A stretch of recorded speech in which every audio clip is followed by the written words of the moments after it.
Good evening. This is the day that the Lord hath made, and we ought to rejoice and be glad in it.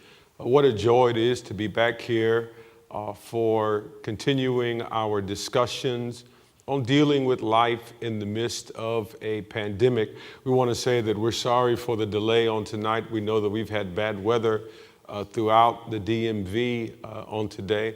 And so we're just grateful that each of you have come to join with us, whether you are by Facebook Live or by YouTube Live. We're asking that you would please share this video with your friends. Tonight we're talking about such an important issue, and it's the issue of social justice and change, and where do we go from here, even in the midst of a pandemic. What is the next step? Let us pray. Oh, gracious God, we thank you, Lord, for this day. We thank you for your grace and your mercy. We pray, oh God, now as we have this discussion on tonight, that you would just move like only you can, oh God. We thank you in advance for what you shall do, oh God.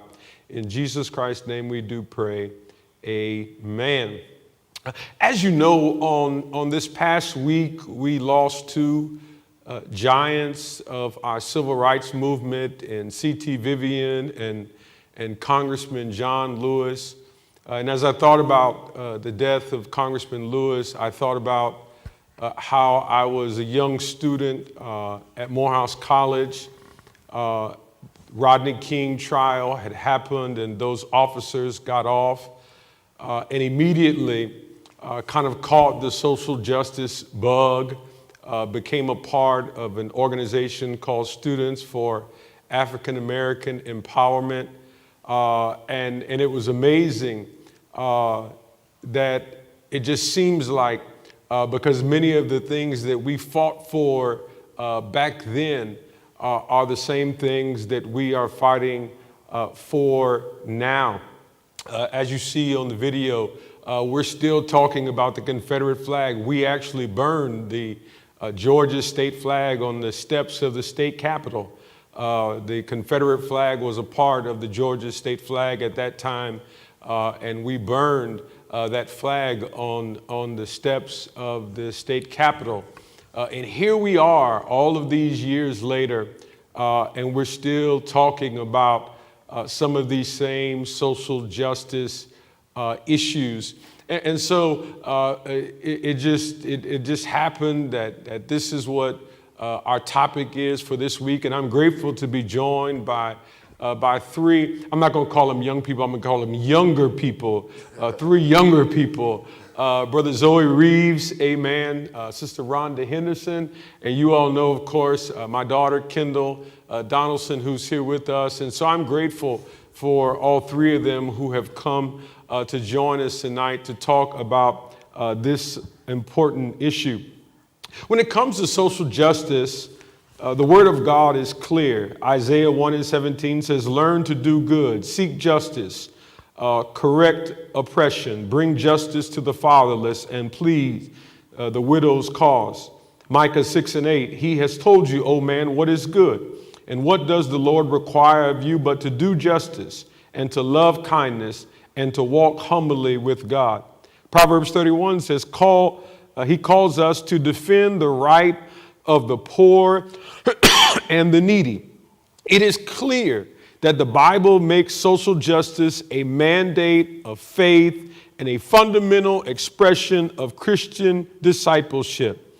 Social justice has biblical roots, and we've got to make sure that if we are going to be the true children of God, that social justice becomes a part of who we are. There are really three things that I just want to go over quickly. First of all, social justice is central to Jesus's message. Near the beginning of his ministry, he enters a synagogue in Nazareth and reads from the prophet Isaiah. He says, today this scripture has been fulfilled. The Spirit of the Lord is upon me, because he has anointed me to bring good news to the poor.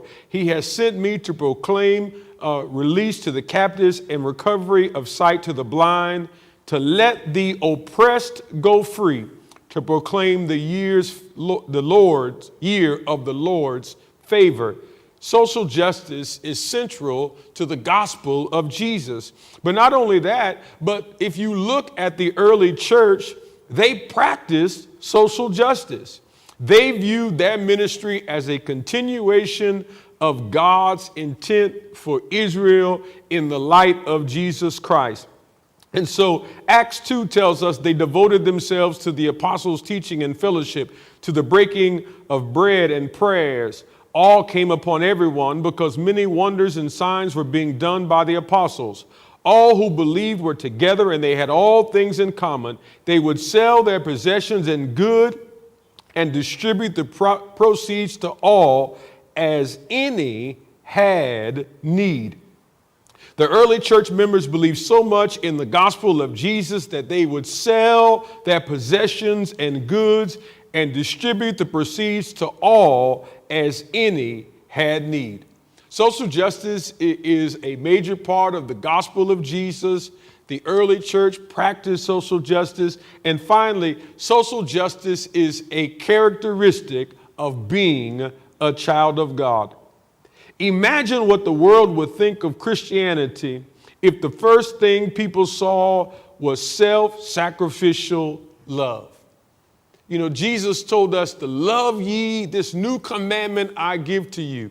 And we've got to care about what others are going through. You see, so often, you know, we kind of make it. We get to a certain point in our life and we feel like, well, you know, that doesn't have anything to do with me anymore. I have my home, I have my car, I have my money, and I'm going to let other people. But that's not the gospel. And that's not what it means to be a disciple. That's why Jesus said, I was hungry and you fed me not. I was naked and you clothed me not. And you remember when he got to the end of that, they said, Lord, we don't ever remember seeing you like this. Jesus says, as much as you have done unto the least of these, you have done it unto me. And so I just want to talk tonight, you know, when we consider the death of Breonna Taylor and we consider the death of George Floyd, and we saw all of the different protests going on, the question is what's next? How do we move from protest to change? How do we make social justice a part of the fabric of who we are? And so I'm going to go to the guests now and just ask them, what do they feel? Why do they feel social justice is so important? We want to remind our viewers that you can ask questions. If you just put your question in the box, we'll make sure that we get your question answered. I'm going to start with you, Rhonda. Why do you feel social justice is so important? When I think about that question, I think simply that the God that made me made you. And that means that everything that I want for me, God also wants for you. And when we don't see that happening, we feel that disconnect, that tension. And it is incumbent upon us to rectify that. And here in the States, when we see that it is systemic, that it's built into the very fabric of who we are as a nation, that really underscores the urgency of resolving this difference. And I grew up in DC and I saw that tension every day where I went to school, where we shopped, where we socialized, where we took violin lessons, as was the case with me and some of my friends. We just saw this great disparity across race, across class, and I was just never comfortable with that. There was no reason for that disparity to exist. If I do believe that I am the same person as someone else, then why shouldn't I have the same thing? And why shouldn't other people have the same access that I have? From a faith perspective, we know that God has an assignment for each person, that God has great expectations for each person. And again, it's our responsibility to create an environment where everyone can live up to the calling that God has on our lives. Kendall? I think I would share a lot of the same sentiments that you just stated. I know growing up in the church and learning about what it meant to be a Christian and what it meant to follow God, and even from just a young age, just simple lessons like treat others the way you want to be treated and different things like that.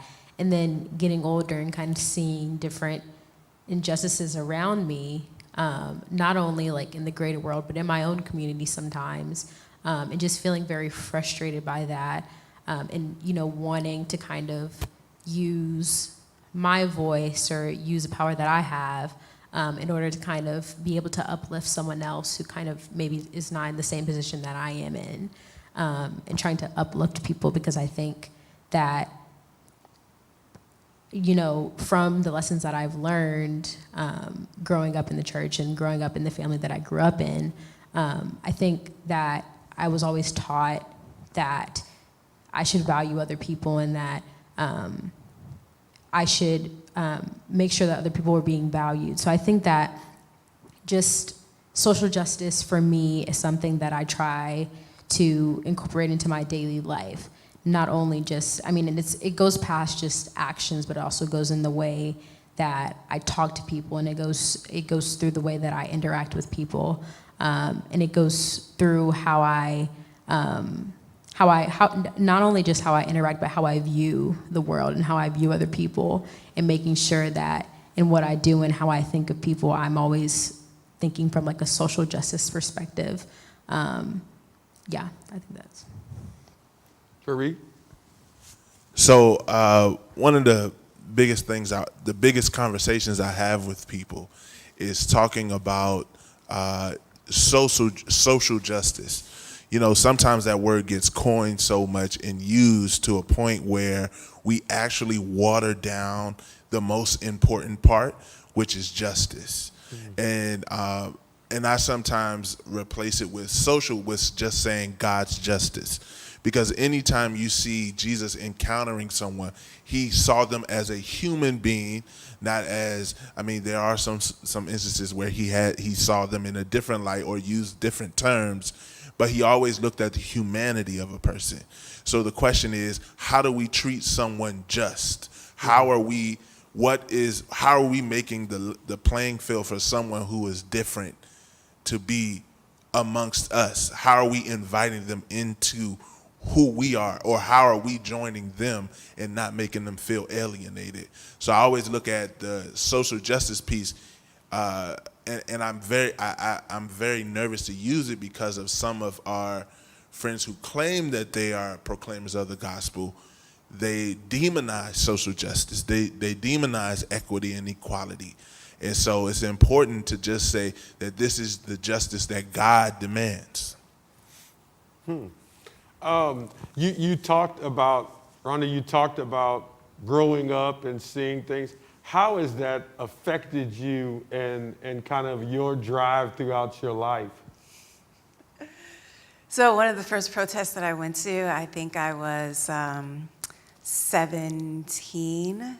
No, that wasn't the first one. I was at the Million Men March, helping volunteering because my good friend's mom was one of the core organizers of the march. So we were there organizing. My great uncle was a rabble-rouser. He was active in the Black Arts Movement and constantly fired up about the condition of Black people, just nationally and then also in the district.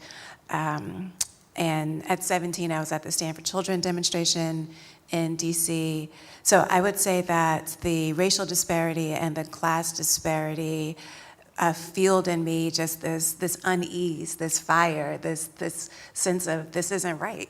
And then all of the class complexities within the Black community as well were unresolved. We saw people going without who shouldn't. We saw disparity in the quality of education across the city. And so that it has persisted for so long makes me that much more discontent, if not passionate, I think, to put it politely, but it's a situation that we can change. Like, there's no reason except disregard for the condition of other people and a commitment to the status quo or to satisfying our own desires over the needs of other people. So I would say having that imprint very early on and seeing what could be is what gave me this passion and this trajectory. So I knew probably in college that I was going to pursue a career in education because I saw that education as a path to equality. I know that's not true now. Well, it's not entirely true, but I would say it was around that time that really influenced my life perspective. Okay. Reese, tell me, what was your first kind of interaction with social justice and protesting? You know, can you remember the first time you really felt it? I think being a child of Progressive National Baptist Convention, there were a few times I remember my dad saying, "You're not going to go to school today. You're going to come and join me at this march to talk about different issues."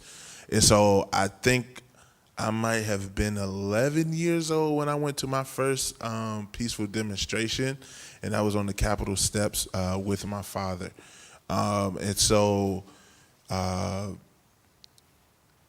all the experiences that I have had growing up hearing justice preaching or referencing of justice almost every Sunday, and having the opportunity to witness and meet as a younger child people who fought in the movement at that time, it was certainly exciting for me as a child. And it probably, what I do now is probably because of the influence that I had through Progressive and through just seeing the inequality as I grew up, and my father informing me of the inequality that is happening in the United States. Mm-hmm. Kendall, you talked about your circle and even kind of your context. When was the first time you kind of realized that social justice was really important? I think because growing up, we were always in majority Black communities. And I think even from a young age, like I remember my first taste of social justice, I guess, it was right after the Trayvon Martin shooting. And I remember watching all of that go down, and I remember watching the trial and everything like that. And even at school, I couldn't have been in, I think it might have been late middle school, early high school, I think, when that happened for me. And I think even amongst the young kids that were around me, we ourselves saw this thing happen, and it was something that really affected all of us. And kind of from that point on, because before then, I had never really had to deal with any issues surrounding social justice, just because, growing up in a Black community and seeing people around you that look like you, I wasn't really in a place where I kind of faced racism myself personally, but kind of from there, and because social media is such a big thing nowadays, and growing up, social media was such a big part of my life, I think being exposed to something at such a young age, and seeing at such a young age that there were so many injustices, and seeing that injustice was something that could affect someone even as young as I am. And it wasn't just this problem that only plagued adults or people older than me. I think kind of seeing that social justice is something that plagues everyone and affects everyone. I think that's something, being able to see that from such a young age is something that kind of opened my mind and made me think, okay, well, this is something that I need to start working on now, because, it wasn't just, I didn't want to just go through my life and then, maybe once I got to college or, once I graduated, focusing on social justice, then I feel like for me, I started caring about so many different issues from an early age, just because I knew how I felt when I saw these injustices, and I knew they affected me very personally, I think, because I think I'm a very empathetic person. So I think when I started to really feel those emotions and feel the people around me and how injustices were affecting them, I think that's kind of when I kind of like got into gear and really started thinking about what social justice means in my role and what I can do for social justice. Pastor, if I can add on to that, Kendall reminded me of something else that happened as a child. So like I said, I grew up in DC, and we know that for decades, far too long, DC had an incredibly high murder rate. And I remember returning to junior high school after winter break to a really somber meeting in the auditorium, and the principal informed us that one of our classmates had been shot over the holidays, and I was 13 or 14 or so, and it had never occurred to me that someone my age could be killed and would die prematurely. And I'm aware, sure, that many people lose children or lose friends at a younger age, and so that even further angers me and causes a sense of despair that if I felt that anguish at 13, I can't imagine what it feels like at 7 or 8 or 11, as was the case recently with a child who was shot in the district. And so I just paid attention to it after that, and then just looked around at the other people who were dying and the color of their skin and their circumstances, and gradually began to piece together all the things that we understand now about the experience of Black people in DC, nationally, particularly if you are of a certain wealth background, low wealth or high wealth. And so that contributed to, I guess, having this radical sense, it seems like, that our world doesn't have to be like this, and each one of us has a very important role in bringing about the world that we want to see. Maurice, tell me, what do you think is the number one justice issue that we face today? Oh, that's a tough one. I think we're dealing with a three-headed monster. I would definitely say that income inequality is one of our big issues, but we also need to talk about the militarization of let's just say capitalism is the pot, and inside of that pot we have militarism, we have I already said capitalism and racism, and they're all working together to subsequently oppress communities, whether it be in a city and out or rural communities. And so I think we're dealing with it just continues to evolve as time goes on. The richer people get, the poorer people get. The more we see militarized police, during the time where it had gotten really hot in DC and people were protesting, I decided to go 3 or 4 times to see what was going on just there, just to be a witness, just to be there, comfort someone if they needed it.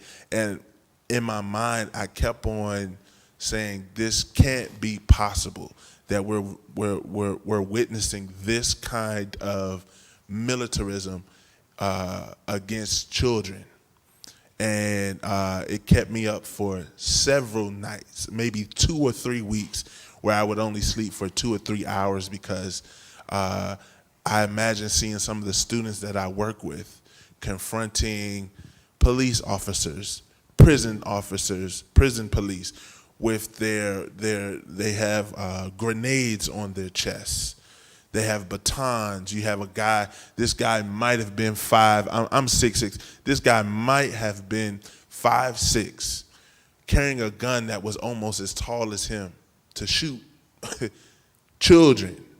I think I was one of the oldest people there. There was a child as young as 3 years old peacefully protesting the death of George Floyd.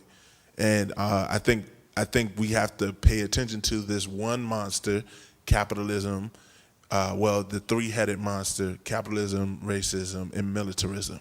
They're all working together to suppress people.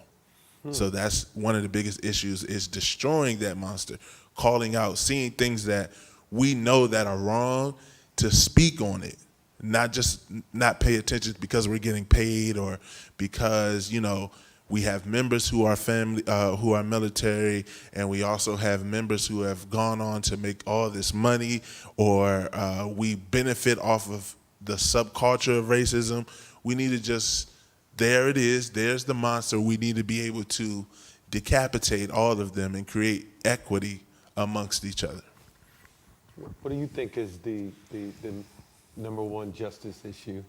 You know, Pastor, that's so funny that you asked that question now, because I've dedicated my career to education, and I can see myself being in education for the long haul. But this past spring has really, maybe this past year, I've undergone a shift in how I see social justice, and what I see are the core issues. So I think one that I'm learning more about and being able to recognize is anti-Blackness, and how that shows up in so many different aspects of society. Yes. So I think that is the core issue. And the reason that that's really reframed my thinking around education is that you can be the smartest, the hardest working. You could have gone to the best schools, whether it was Morehouse, whether it was Columbia, but still you can get knocked upside the head by a baton. My goodness. Protesting just because you're Black, while someone else next to you or in a different environment is not getting the same treatment. Or just seeing the ways that anti-Blackness surfaces in the classroom, particularly in the form of curriculum violence, which is something that I'm becoming more attuned to and using more of that language, where the curriculum actively assaults Black children by denying access to history and culture, and using the curriculum to make another culture supreme, whether it be white culture or European culture or just a culture that is anti-Black. So that's something that I've become more attuned to, and my mind has become more sensitive to in the last couple of months. And then the second is our, and when I say our, I mean, it is our, but we know it's not like our, but our society's attachment to policing and our commitment to social and physical control through policing, and how that shows up in our communities, and then the economic attachment to it, from Michelle Alexander's laying out of the prison industrial complex, the evolution of Jim Crow, to current policing, to work that we're seeing with the Black Mama bailout, and how the bail system works to oppress Black people, both from a wealth perspective, but also the impact on the Black family still in destroying our communities. So what I'm really thinking about now are those two things: the way that anti-Blackness shows up in so many different facets of our society, whether it be media portrayals, whether it be our politics, whether it be just the standing on the street and trying to take up space, minding your own business, just being Black on the corner. You remember all of those, the social media list of this person was attacked, eating while Black, driving while Black, picnicking while Black, using the phone while Black, like all of those things.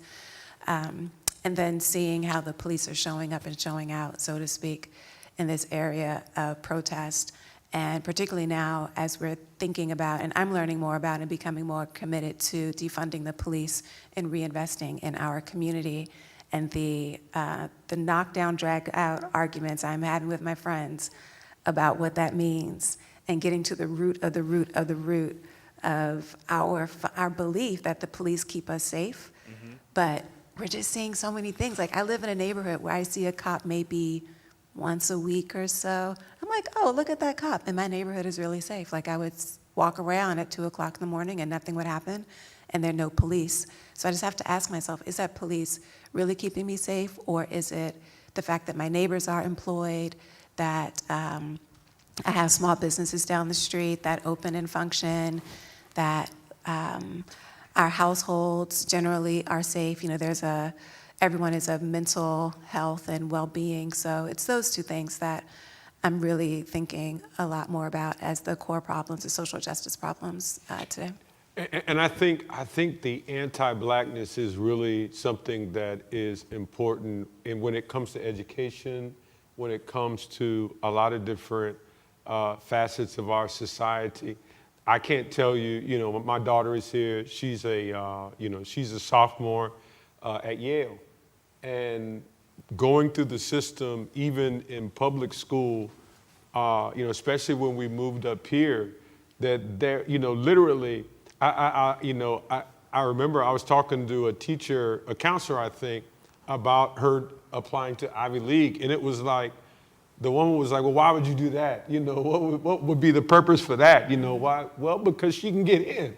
Right. Well, I don't, well, I'm not asking you that question. And how many times because of anti-Blackness, do our children, whether it's getting put in a special class, whether when you look at the numbers of in the school system, the children who are getting suspended, the children, these numbers are they're out of whack. And it goes back to, I believe, the whole issue of what you said, the whole anti-Blackness. And it's sad that, it's now becoming I don't know what's going on, but it's like now it's just becoming so flagrant and out there, and it's like people don't even care anymore. For a while I think people were, okay, well, let's try to do this on the hush. But now it's like it's just there in our face. I think, Kendall, I don't know if you know this reference, but I have a Disney Plus account and I watch Hercules very frequently. And right when Hercules is about to express his strength and his superhero-ness, he has to face a 3-headed monster.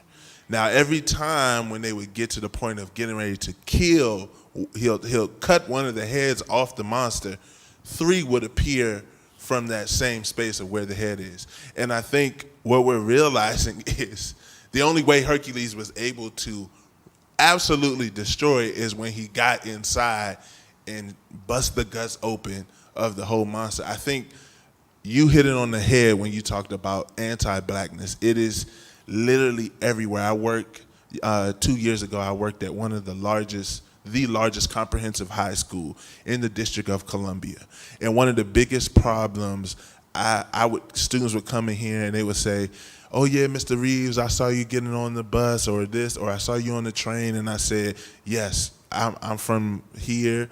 I tell them my story all the time, and they're like, wow, I can't believe that you're working here. But one of the biggest things I notice is their self-hatred of their own communities and where they come from, and the value of whiteness, the indoctrination of, if you go to this neighborhood, I know Robin DiAngelo is being vilified now, but she does point out some things that we didn't talk about.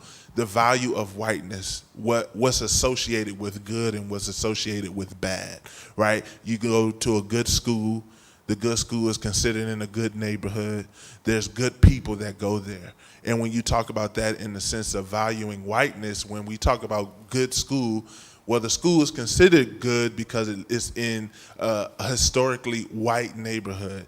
And the kids, when they leave there, they don't want to go home because they don't have these kind of things here. And it's the value of, and I don't know why it struck a nerve when you started talking about the anti-Blackness, because it always troubles me when I see African-American children not being proud of their neighborhood, and they will so quickly wash themselves away from their blackness to appear more white. That pricked a nerve. When you started talking about anti-Blackness, I was like, woo. Yeah, I think it's because in DC in particular, and I think DC is emblematic of lots of places around the country, if you want something nice, you literally have to go to a neighborhood that is predominantly white, right? Where were some of the first Whole Foods in DC? In Tinleytown. And eventually they spread, but look at how they spread, though. They spread as you saw our neighborhoods being gentrified. And why were our neighborhoods being gentrified? Because you have folks of greater wealth who are typically white capitalizing on real estate that had been undervalued because it had been occupied by Black people. And so when we talk about children not being proud of their neighborhood, there are elements of underinvestment that make it difficult to be proud of your neighborhood because you see that people are not taking care of it in the way that it should. You can love it all you want because you're from there and you love the people and you love your memories. But do you love that your trash doesn't get picked up? Like, are you proud of that? Are you proud of the neglect that the city exercises on your neighborhood? No, I mean, it's that kind of way that you can call your sibling ugly because you love them, but nobody else better call your neighborhood ugly. So I understand that, and again, but we have an opportunity every day, to your earlier question about why is it important, we have an opportunity every single day to take a stand against that and to raise our voices up against it, and I'm sure we'll get into that tangible part of what we're going to do next. Kendall, what do you think is the most important justice issue? I think I have an issue trying to choose one specific issue in terms of social justice, just because I think that like one issue it has different branches, or like one issue is affected by another issue, which then creates another issue.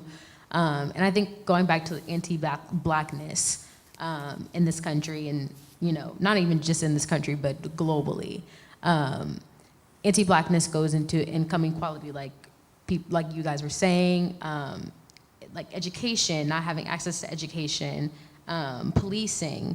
And I think that I think for me, especially in the last few months, kind of when protests have really gone on, I think like the Black Lives Matter movement, I think, has evolved a little bit in the past few years, and especially I think recently, at least from what I've seen, the Black Lives Matter that I have seen has kind of started touching on more issues, like we're talking about police brutality, but also talking about income inequality and what kind of communities are we including when we say Black Lives Matter? Like, what does that mean? And who are we talking about when we say Black Lives Matter?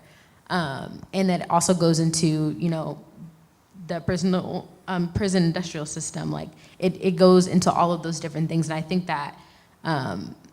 think that the reason why I try not to just focus on, or like that, why I have a problem trying to choose one specific social justice issue that I think is the worst, is because I don't think that any one social justice issue kind of takes, I guess, like hierarchy over another.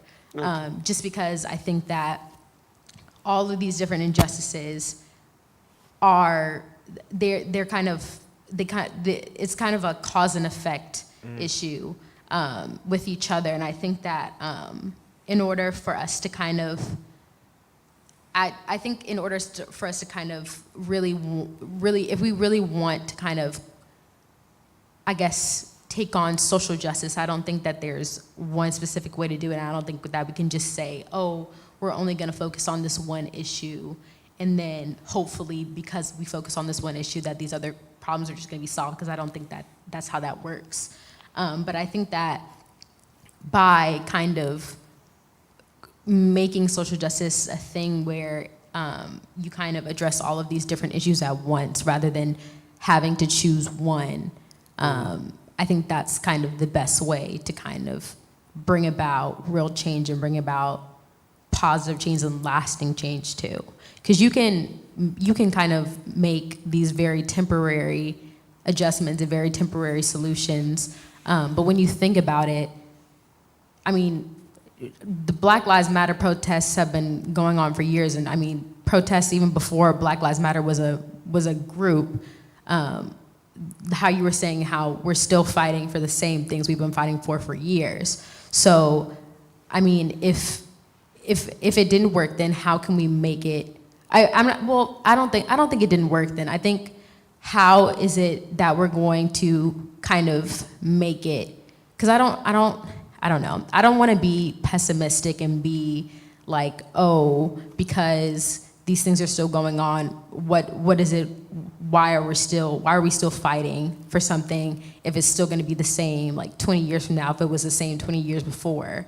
I think that for me, that's why I kind of want to tackle as many issues as I can, just because I think that that's the best way to kind of create lasting change, and I think that that's the best way to go about things. Okay. So you mentioned, I kind of want to segue into the word you mentioned change. So how do we begin, even from, and our family went down to several protests, and we're still waiting on the officers to be charged in Louisville. But how do we really make effective change? I think that's the kind of move. What's next? What is next? You've had the protest, but what do we begin to do now to have effective change? So I think the change really starts with making an internal commitment that says, I am going to be about this life from here until now on. So you were speaking about the passing of John Lewis, and I was listening to all the stories and learning more about his life. So his first interaction with the late Reverend Dr. Martin Luther King was when John Lewis was applying to college. Yes. He reached out to MLK to help him gain admission to college. Mm-hmm. And then he later was a co-founder, a chairman of SNCC, Student Nonviolent Coordinating Committee, at age 23. Mm-hmm. And then he transitioned at age 80. So he spent his entire life, like he said, I'm going to do this, and he stayed committed his entire life. So I'm not advocating for people to dedicate their professional life to this work. I'm advocating that people, though, make a lifelong commitment to the choice that they make. And I was thinking about how do we make that choice? So there was this other quote floating around social media that says, resistance, every revolution is a highway, a multi-lane highway, and you find your lane. So whether you're an artist, whether you're a singer, whether you're an activist, or whether you want to write policy, or you want to fundraise, or whatever your lane is, find your lane, and then run that race. And you can switch lanes, of course, but never take an exit off that highway and say, okay, I'm going to peace out now because I'm tired or I'm comfortable, like you were mentioning earlier. So I really think that the change is personal. And then the last piece, after you choose to do it and find your lane, is to really believe that you can be effective, and to believe that there is no one out there who is smarter than you, better than you, or more powerful than you are. And I'm preaching to myself, because I had this conversation with myself earlier this month, like, well, what is your voice going to do? Why are you going to do this? And I'm someone who's been paying attention my whole life. But I think it's always important to remind yourself that another person's voice is not more important than yours. Now, you want to make sure that you're saying something that is just and something that is right and something that is substantiated and does reflect love for another person. But there's no reason that I should devalue the power that my perspective has if my perspective is in service of a larger moral imperative there. And so anytime that a person is feeling despondent, no, my voice doesn't matter, well, you've just decided that your voice doesn't matter, and that means that the opposition to your perspective has just gained a little bit more power because you have ceded that power. So the first thing that I would suggest is having all of that internal dialogue and making the commitment and believing in yourself that you can be an agent of change regardless of age, income, background.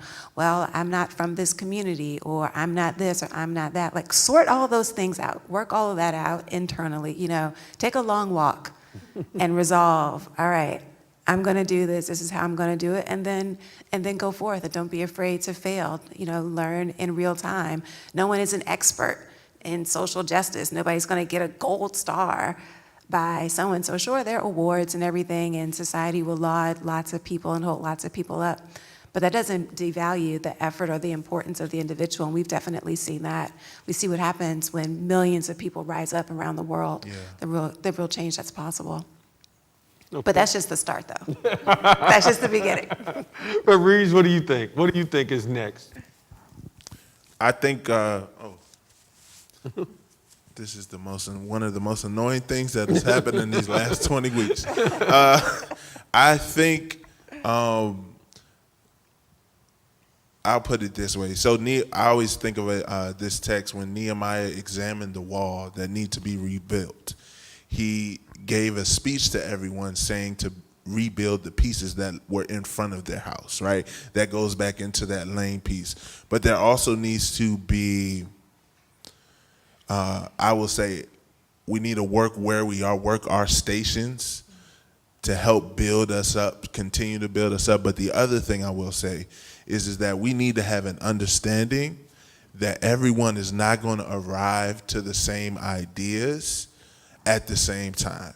And this goes into cancel culture, like calling out things that are wrong that we do need to address, but also not letting it blow up so much to a point where we decide that we just can't work with that person. This is something that I've later learned now that I wish I would have had at 24 instead of just like, you don't believe this? Not going to talk to you. You must be ignorant, or he's canceled, she's canceled.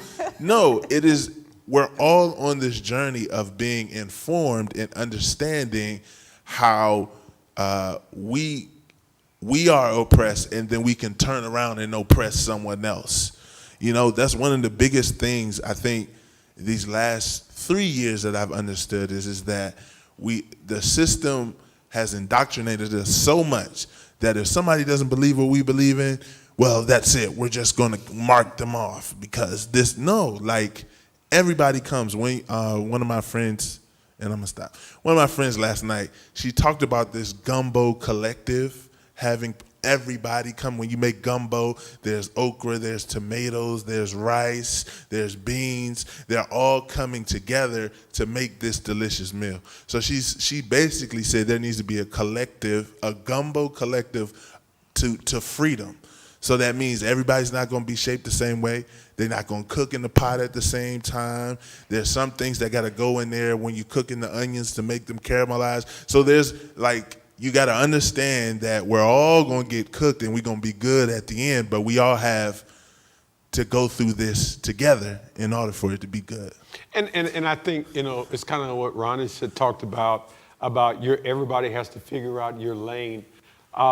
When we had the Rodney King riots in Atlanta in '92, we created an organization called Student for African American Empowerment.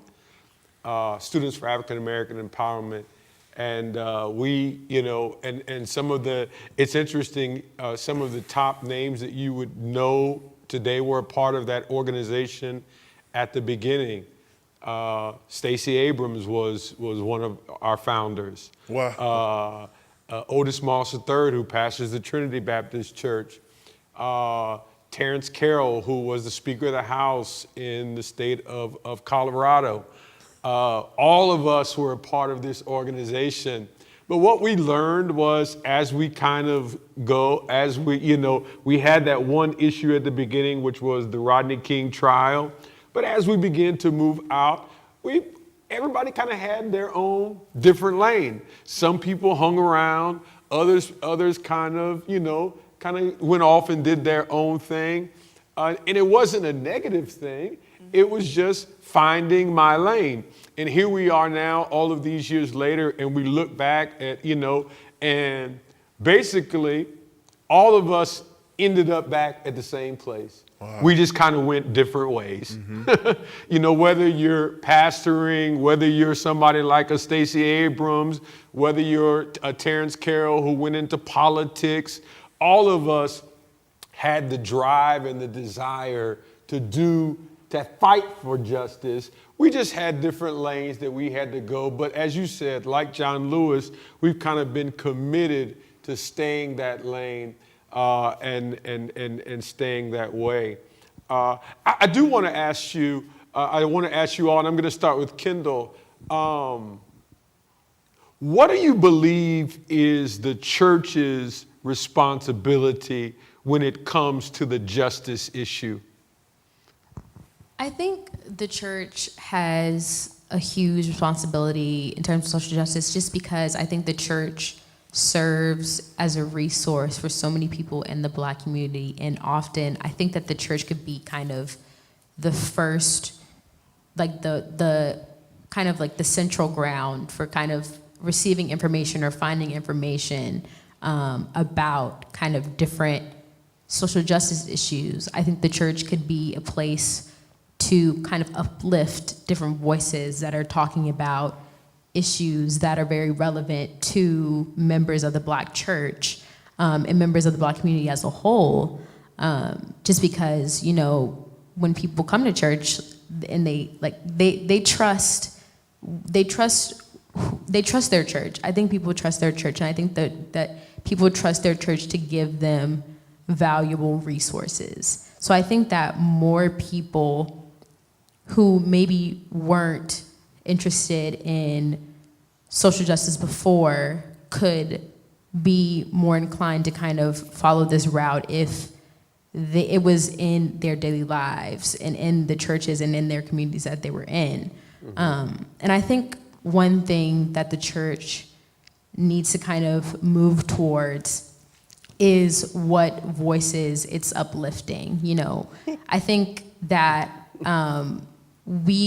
and I don't think it's just a church issue, but I think the church could kind of help in this one issue. I think that a problem is that we see a lot of the very prominent voices are educated voices or wealthy voices, and I think that by making those the voices that are at the forefront of big movements is that we're missing a lot of valuable insight and valuable information from people who are not educated or people who are from poor communities who, I mean, these issues could be affecting even more than someone else. So I think that the church needs to kind of be that, you know, that power that kind of is able to uplift these voices that we don't really see as much. So I think that's kind of what I've been thinking about. Ron, what do you think is the Listen, responsibility of the church? these white evangelical churches have to get their people together, and they need to get them all the way together. Hallelujah. We need like a 3-month-long altar call, even if it needs to be virtual, whatever needs to happen. But that's one of the first things that needs to happen. And I think that's just emblematic of the role that the church plays in shaping people's politics, because your politics reflects, I think, your belief about what you're entitled to as a person, what the Lord says is yours. And we know how the church historically twisted the Bible to promote American slavery for centuries. And as that's uncovered, the church has the responsibility to own that and say, yo, we got it wrong. Our church was built on, there's a wonderful story on NPR not too long ago about a church that's having this kind of reckoning, and they are holding their previous leadership accountable for the ways that their church promoted racism, promoted classism, created structures that prevented Black people from living their best lives. So that's one thing that is the role of the church. I know you wanted us to say love and mercy. And I know. But since the election of 2016, we just see how the church can influence people this way or that way. So that's one thing. But in the past couple of months, not being away from church, and I'm a person who's been going to church like last 10 years or so. I wasn't raised in the church, so I made a choice to go to church as an adult. The church has the responsibility to encourage you, to give you the belief that you are worthy of the things that you're fighting for, because our society will 100% tell you that you don't deserve this because you don't look this way, you weren't born this way, you don't have these credentials. But the church tells you, yes, you absolutely are. Every single person in this building or just in the world, period, is deserving of the things that you need. So it can encourage you as a person. And then it gives you that sense of the possible. This other thing that I was learning about this year, I've learned so much, is this notion of radical imagination. And it is really pushing yourself to imagine a world that you are not seeing, that you have not seen, that people think we're never going to see because we haven't seen it. But the notion of the underlying tenet of Christian faith is believing in what you can't see, right? I'm thinking of that verse in Hebrews hope is the substance of things not seen, but I haven't been in church for a while, so I'm not going to say it. But we know that. Faith is the evidence of yes! I'm going to go home and practice. I'm going to go home. She remixed it. I am going to go home and open my Bible and remind myself of that verse. Hebrews 11:1. Yes, yes. See, that's why I came here tonight, so I could be encouraged. But that's it right there. Like, the church gives you the faith to see something that you cannot see and that you've never seen, and it gives you that energy to promote it. And then when you have people of faith, like William Barber, who just has a strong command of the politics and the faith together. You know, they do these incredible movements. One of my closest friends is a pastor of a church in New York City, so shout out to Pastor Kaji in New York, and she is casting this vision of what church leadership can look like. She's a woman. She embraces people of all different backgrounds. She's active in the New Sanctuary movement and encouraging, not even encouraging, but demanding humane rights for people who are coming into the United States, for people who don't have papers here in the United States. So it's really imperative that, one, the church call out their history and get their people right, because that we can see what kind of those consequences are. They encourage people, and then that they cast this new vision through example of what our society can really look like. Yeah, and I don't think that's, you talked about, you wanted me to hear, I don't think that is far off from one of the things that I've been preaching, kind of one of my first sermons after the death of George Floyd. I kind of talked about the responsibility of the church. And one of the things I said is we have a responsibility to not be silent, because we have, in really ways, and I'm talking about the African American church, we have allowed, people like Robert Jeffers at First Baptist in Dallas, and Franklin Graham, and Jerry Falwell Jr. So when you see the church, people see them. And one of the reasons that's happened is because we have kind of gotten comfortable. If you look at the movements in this country, most of them were started right in our churches. That's right. And so we have a responsibility. We can't allow somebody to speak for us. We have to stand up and we have to speak. And one of the things you said I think is important is, even going back to the anti-Blackness, one of the ways that, I look at my own life and I thank God for a church that told me I could be anything. That in a society that told you were nothing, that you were raised by a single mother, you would never do anything, you would never go anywhere. I had folk in my church who said, no, we believe you can do anything. We believe you, that, my home church, they've always been my biggest cheerleaders. And we've got to start encouraging our young people. The church has to let people know that, listen, as you said, what God has for you out there is unlimited, and you can reach and you can be and you can do anything you want to do if you just have faith and you trust and believe. What do you think is the responsibility of the church, Brother Reeves? Going back to what you said, the church was one of the most important places that I saw a visual of a black professor, black judges, federal judges, and citywide judges, and also educators and bankers and representatives.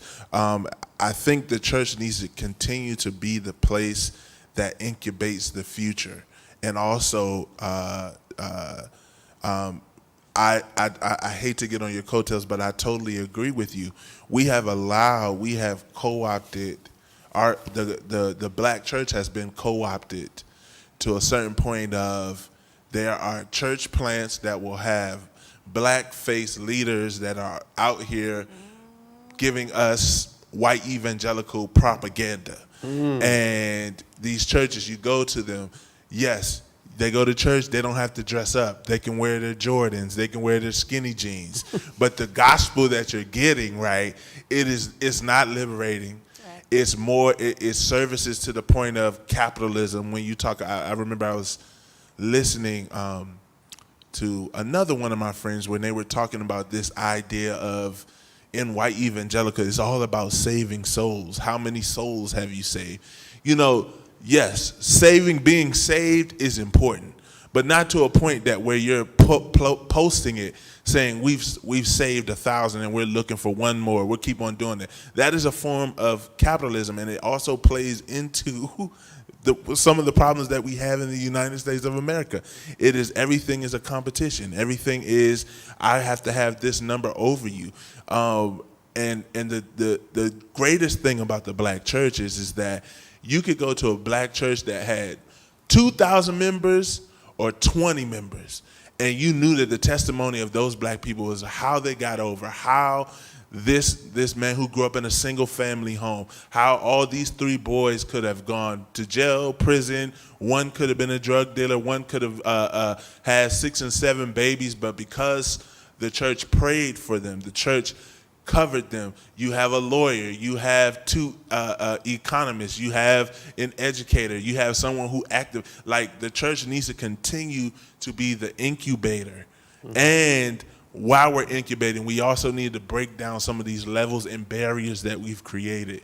I didn't mean to do that. I didn't mean to beat up the black church like that, but I kind of did, just a little bit. But I think we need to have that spirit that we had coming into the modern civil rights movement, where everybody was welcome at the table. The table is huge. Mm-hmm. The space is huge. We need to continue to be that beacon of light and not, I'm going to have to do it again. I'm just going to have to brush up against it. And not so much performative in romanticizing the cadence of Dr. King, the cadence of C.T. Vivian, but actually saying, yes, we produce Martin Luther King, we produce Pastor Donaldson, we produce those young students who are out there fighting for the rights right now. When they were in the riots in Atlanta, they were there. We have always produced those who believe that there's more than what you have presented us with.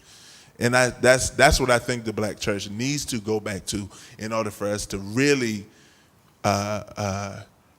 tackle everything that we have to tackle at once.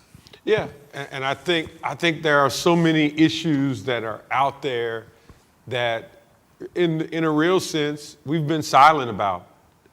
We've been silent. We have not been who I think really, and this is not just creating some new thing. If you go to the Word of God, if you just start with the Word is clear, from Jesus to, really from Genesis to Revelation. God is the God of the oppressed, and if we would just be who God called us to be, if we would just do, and I know for some that's uncomfortable, for some that, you have moved out to the suburbs, you've kind of left the neighborhood, and so you don't want to, ruffle any feathers. But I think even in this area, one thing that we've learned recently about Fairfax County and Loudoun County and Prince William County is that the same problems with anti-blackness that are being faced in D.C. are the same problems you face, and it doesn't matter. You may have left someplace and moved out to somewhere else, but you know what? That doesn't mean the problems change. And so we've got to be serious about speaking to those issues. We Can do I say have one more thing yeah, about what else, the responsibility of the black church in particular. Mm-hmm. The responsibility of the black church is to model what it looks like to say that all Black lives matter.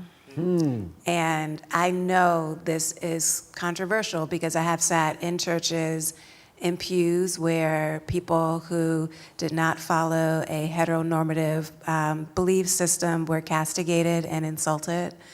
I've seen the tirades against people who did not adhere to respectability politics. I've had people tell me that I didn't look right in church, that I needed to wear a church scarf. Little church wrap. And that is real church pain. So that's what I'm kind of getting at, is church pain. But that sets an example to the larger society that it is okay to treat Black people or women in a certain way because it happens in the most holiest of places. You have to look a certain way, you have to behave a certain way, your hair has to be right, your life has to be right before you will be welcome. So imagine what that looks like on the outside. So what I think the Black church in particular has a responsibility to do is to model that all Black lives matter here. And so it would be profound to see the church stand up for Black queer who are murdered on the streets, for Black trans who are murdered, and they're murdered at a devastatingly high rate. However, in conservative environments, that would cause people to kind of tighten up their chest and clutch their pearls and talk about, well, this and that and the way that they lived, and to assault their character. And in my opinion, that's wrong. We can't say that we're really practicing the love of God if we don't mourn for someone's life. Now, you may not be comfortable or agree or consider yourself evolved enough to associate with that or get close to that, but fundamentally, that's a person. Wow. And just like we were talking about before, and something that means a lot to me is the God that made me, made you. The God that made Bill Gates made me. The God that made Tony McDade, the same God that made me. And so if we're really thinking of ourselves as equal, then the Black church can take a big step and say, we grieve for all Black lives. We may not be there, we may not say that we are comfortable or have practiced a way that is consistent with that belief, but that would be very powerful for the Black church to demonstrate that all Black lives matter and we grieve when any Black life is assaulted. We did have one question. We had a question of how do you deal with social justice? How should we deal with social justice at your place of employment? Sure, I can speak briefly about that. So luckily, maybe not luckily, but intentionally, I work in education, and I've always worked at the intersection of both education and justice. So I work in communities in DC where our students are predominantly Black and brown. They come from the district, and so the inherent mission is to improve educational outcomes for those kids. That does not mean, though, that we have not encountered racism, that we haven't encountered unconscious bias. And so as I've gotten more comfortable and established in my career, I've been really outspoken about that. I pointed out in environments where we're falling short, where we are exercising a lack of consciousness, where we're being inconsistent, where I see that our leadership has been hypocritical. Fortunately, I still have a job, but I know friends who don't work in those kinds of environments. So my advice or my experience is relevant to my experience. Someone who works in a buttoned-up law firm would have a different experience. I want to acknowledge that. Thank you. I think one of the biggest things tackling social justice in the lens of working in a 98% African American community, that it's more likely when you're looking at social justice in that lens, it is making sure that, I'm going to say something very far off. One of the biggest problems we have with the appearance of social justice is the ever-growing idea of nonprofits, okay? We have people throwing boatloads of money, essentially, to me, cleaning their money, saying that they've done something with the community with little or low turnout or this false sense of providing justice. And so I think what we have to do, especially for someone I've made my career off of, looking at kids who are just like me. I went to an alternative high school, trying to get them to go to college and working with kids all across the city and making sure that the money or the idea of what the premise of the job was services the students that are most at risk. Now there are some, because I'm telling you, it is so, and especially in education, it is so easy to co-opt the idea of equity and equality in the public school system, or even when it comes to scholarships, because they'll say, oh, we cannot afford to do this, and then when you look at, you know, their student aid report, or you look at some other things, you're finding out that Billy's mom inherited a farm that produces $1.2 million. What do you need? What do you need with the $20,000 scholarship for a black child that's barely making it here at this great school across town, who could use this money to go to a historically black college and get a better education than what he attempted to get here? You know, those are the things, for me, I start, when I look at social justice, whether it's, if you're interacting with someone, you take them as the human being that they are, and you provide them the justice that God requires of you. And I think that's important. But I do want us to be very careful. I heard this maybe 3 years ago, and I didn't agree with him then, but the nonprofit industrial complex, someone said, somebody's going to write about that, because I'm telling you, the more nonprofits we're seeing, the more money getting dumped into these nonprofits, and we're still not seeing results. Who's getting all this money? If you have $20 million endowment, and you can't increase the graduation rate of a city or a region, what's going on? Are we lining our pockets? What's happening? Are we patting ourselves on the back for doing the bare minimum? To your question, though, going back to what can you do at work, I want to call out a professor who's done great research recently, Laura Morgan Roberts, who's at the University of Virginia Darden School of Business, also where I went to school for business school. She's done great research on code switching and the experience of Black people in corporate America. So one of the very first things that you can do if this is something that you're taking on for the first time is to get educated on the research that's out there. And maybe slide that research under the door of HR, or pass it to the appropriate person to begin to build an awareness in your environment. Of course, using your own discretion, because people do want to stay employed. But there are a lot of people who are doing great work about promoting social justice and creating more equitable work environments. Yeah, that is so important. And one of the things, one of my supervisors, my mentor, she still to this day sends me articles. That's where I learned about, I never really, because I went to a historically black college, I was like, I never really understand why, you know, some of our students go to PWIs, and then, you know, something major happens, and then we're like tail spinning out of control.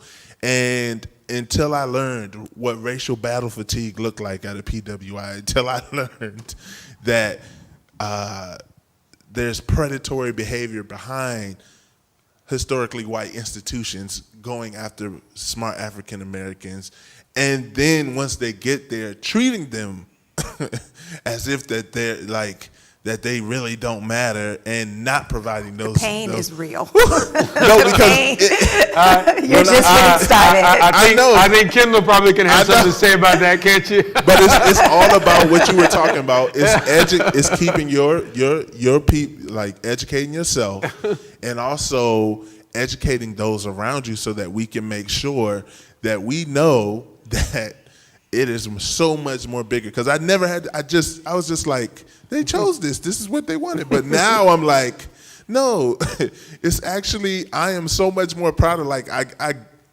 back when we could give hugs. I was a hugging, like, counselor, like, come here, you did it, you made it.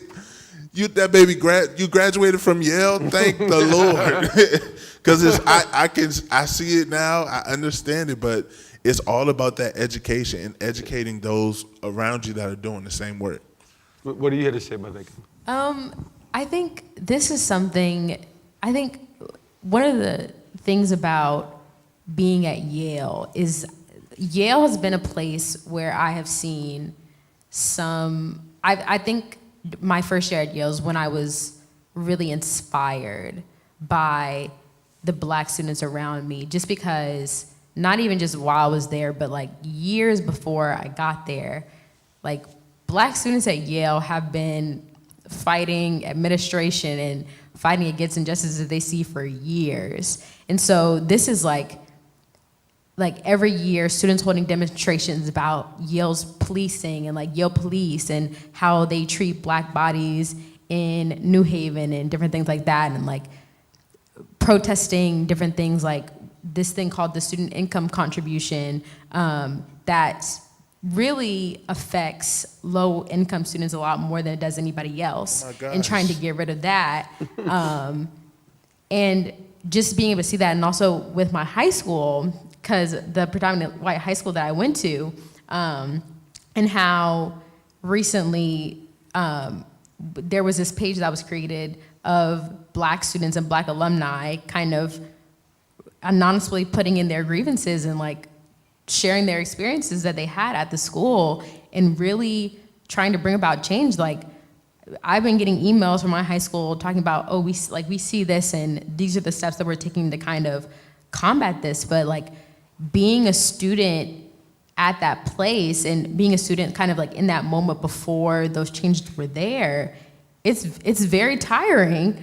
And I know that's why I've been trying to kind of do more work and talk with my old classmates and talk to current students that I know that are still there, and doing my part in order to kind of create this environment. Because I think that the problem is that we kind of, when we allow this kind of like anti-Blackness to permeate these different communities, it makes Black students feel that, oh, like this is something that I don't ever want to go, I don't ever want to get to this place, and I don't ever want to be here because it's not for me. And I think that by allowing that to kind of be an attitude that comes about, that's how we kind of continue these same systems. Like nothing ever changes if it's just this attitude of, oh, this is just how it is and it's just how it's gonna be. So either you have to like accept it or just like don't come, don't show up, like don't be a part of this community. Mm-hmm. And I think that it's so much more than that. And I think that I think it's not enough to kind of just be like, oh, that's just the way it is. And I think because I've talked with you, like I remember when I went to that one protest and you were like, I don't think you need to go, because what if they kick you out or whatever. But I think that for so many students, like they're not even thinking about that, because I mean, what's the point of, I think that they care much more about making their lives better in the communities that they live in. And I think that's way more important to them than any type of like respectability politics or making sure that they're, a good Black person and, not ruffling any feathers. And I think you said something that we're really going to close on tonight. And to me, I know it's not the best definition, but making the communities you live in better. That's really what this is all about. It's about, whether we're talking about the church, whether we're talking about working in our communities, it's about not just making my life better, but it's about making my neighbor's life better. It's about making the person who lives across the street from me better. It's about making the person who lives, that their life matters to me. That as a child of God, as you said, created in the image of God, I was created in the image of God. They were created in the image of God. And Jesus says, I've got to love my neighbor. And it's not just the love of just speaking words, but it's a love of action. This is how you will know that you're my disciples, that you love ye one another, that you love each other. That it's not about the clothes that we wear. It's not about anything else. You will be known as my disciples. How did you treat your fellow man? And I think that's what this is all about. So I want to thank you all for coming and sharing with us. We could probably talk all night long on this issue. There's so much. And I just want to thank you on behalf of the Mount Pleasant Church. I want to thank each of you for coming and sharing with us on tonight. As we prepare to close on tonight, Mount Pleasant, you know that we have been talking to you for some months now about preparing to come back into the church. Several months ago, I put together a task force that has been working diligently. We don't know yet when we will be back in the sanctuary, but we are preparing for that day. And so we have a video. We do want to remind you before we play the video, next Tuesday night at 7 p.m., we will have a church town hall meeting. Tuesday night at 7 p.m., we'll have a church town hall meeting. But we do want to share with you this video that we have put together so that you will be able to see exactly what it will look like when we come back into the church. Greetings, Mount Pleasant. As we prepare to come back into our sanctuary, we wanted to allow you to see the process that you will have to go through when you come to the church. And so enjoy this video as we show you our reentry.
All right.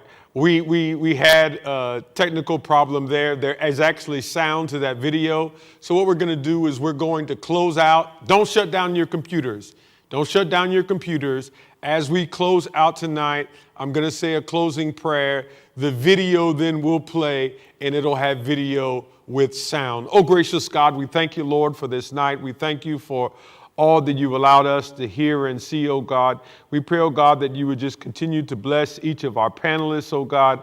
Continue, oh God, to bless this church, bless this nation, oh God, as we continue to fight for the oppressed, those that are the least of these, oh God. We thank you in advance for what you shall do. In Jesus Christ's name we do pray. And all God's people said, amen. God bless you. See you all next week. Here's our video with sound this time.